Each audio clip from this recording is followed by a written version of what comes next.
Global point সংবাদে আপনাকে স্বাগতম। ইউক্রেনের পূর্বাঞ্চলীয় পরিস্থিতি নিয়ে আন্তর্জাতিক অঙ্গনের নতুন বিশ্লেষণের জন্ম হয়েছে। মাঠ পর্যায়ে থাকা ইউক্রেনীয় বাহিনী সাম্প্রতিক সময়ে জটিল অবস্থার মুখোমুখি হয়েছে বলে বিভিন্ন আন্তর্জাতিক প্রতিবেদনে উল্লেখ করা হয়েছে। প্রতিনিয়ত পরিবর্তনশীল পরিস্থিতি তাদের মানসিক ও কৌশলগত প্রস্তুতিতে প্রভাব ফেলছে, এমন মন্তব্য করেছেন কয়েকজন পর্যবেক্ষক। ইউক্রেনের প্রেসিডেন্ট ভলোদিমির জেলেনস্কি ধারাবাহিকভাবে ফ্রন্ট লাইন মূল্যায়ন করেছেন এবং বেশ কিছু অঞ্চলে প্রতিরক্ষা ব্যবস্থা চাপে রয়েছে বলে তিনি উদ্বেগ প্রকাশ করেছেন। পশ্চিমা দেশগুলোর সহায়তা প্রক্রিয়াতেও বিলম্ব দেখা দেওয়ার ভবিষ্যৎ প্রস্তুতিতে কিছুটা অনিশ্চয়তা তৈরি হয়েছে। অন্যদিকে মস্কোর সরাসরি ব্রিফিং এ জানানো হয়েছে, পূর্বাঞ্চলের নির্দিষ্ট কিছু এলাকায় রাশিয়ার সামরিক অগ্রগতি অব্যাহত রয়েছে।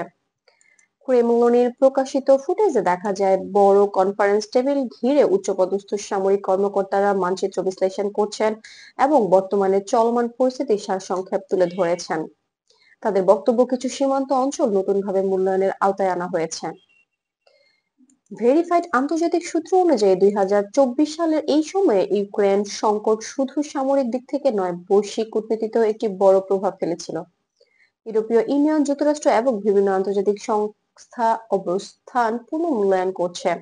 বহু বিশ্লেষকদের মতে এখনকার পরিবর্তনগুলো আগামী কয়েক মাসের মধ্যেই আঞ্চলিক সমীকরণে বড় ভূমিকা রাখতে পারে। ইউক্রেনীয় সৈন্যদের মনোবল নিয়ে যে আলোচনা সৃষ্টি হয়েছে সে বিষয়ে আন্তর্জাতিক পর্যবেক্ষকরা বলছেন, দীর্ঘস্থায়ী সংঘাত স্বাভাবিকভাবে বাহিনীর ওপর মানসিক চাপ সৃষ্টি করে, তবে ইউক্রেন এখনো অনেক এলাকায় সক্রিয় প্রতিরক্ষা বজায় রেখেছে। অন্যদিকে রুশ প্রশাসন মনে করছে তাদের অভ্যন্তরীণ পরিকল্পনা ধীরে ধীরে কাঙ্ক্ষিত লক্ষ্যে পৌঁছাতে শুরু করেছে। এই পরিস্থিতি সমাধানে অনেকেই আন্তর্জাতিক আলোচনার প্রয়োজনীয়তার কথা তুলে ধরেছেন। বিশেষজ্ঞদের মতে স্থায়ী শান্তি প্রতিষ্ঠায় কেবল সামরিক নয়, কূটনৈতিক উদ্যোগই হতে পারে সবচেয়ে কার্যকর পথ। দুই পক্ষের সমন্বিত আলোচনার মাধ্যমে মানবিক পরিস্থিতির উন্নতি এবং স্থিতিশীলতা এগিয়ে যেতে পারে। সামগ্রিকভাবে ইউক্রেন রাশিয়া পরিস্থিতি 2024 সালের বৈশ্বিক রাজনীতির অন্যতম কেন্দ্র রয়েছে। বিভিন্ন দিকের মূল্যায়ন ও বিশ্লেষণ দেখে মনে হচ্ছে সামনের মাসগুলোতে এই সংকট আরো গুরুত্বপূর্ণ সিদ্ধান্তের মুখোমুখি হতে হবে। গ্লোবাল পয়েন্টের সাথে থাকার জন্য ধন্যবাদ। নির্ভরযোগ্য আন্তর্জাতিক আপডেট জানতে চ্যানেলটি সাবস্ক্রাইব করে পাশেই থাকুন।